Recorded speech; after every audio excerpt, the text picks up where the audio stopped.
As Muhammad ibn Ismail grew older, something awakened inside him.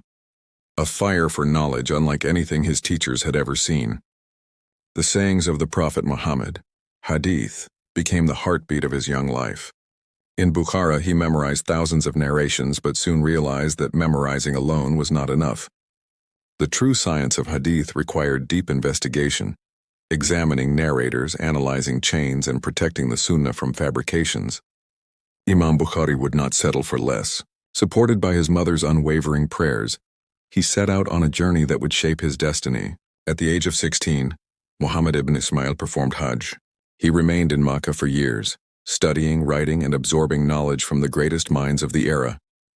Imam Bukhari studied under more than 1,000 scholars, but a few left marks so deep they shaped the very core of his methodology. Although Imam Bukhari never met Imam Malik, his father studied under him.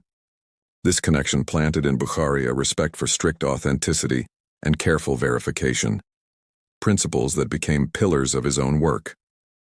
Hamad ibn Salama taught him that every narrator must be tested, their memory, character, lifestyle, reliability. Hadith was not just information, it was trust. Ishaq ibn Rahway played a critical role.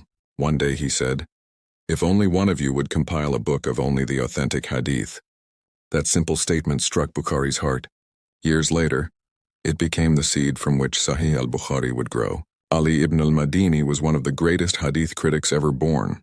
He sharpened Bukhari's skill of comparing narrations from multiple sources, examining tiny details others overlooked.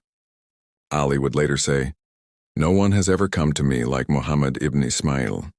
Imam Ahmad ibn Hanbal, the famed scholar of Baghdad, welcomed the young Bukhari with warmth. He saw in him not just intelligence but sincerity, discipline, and a heart attached to the Sunnah. From him, Bukhari learned precision and unwavering commitment to authenticity.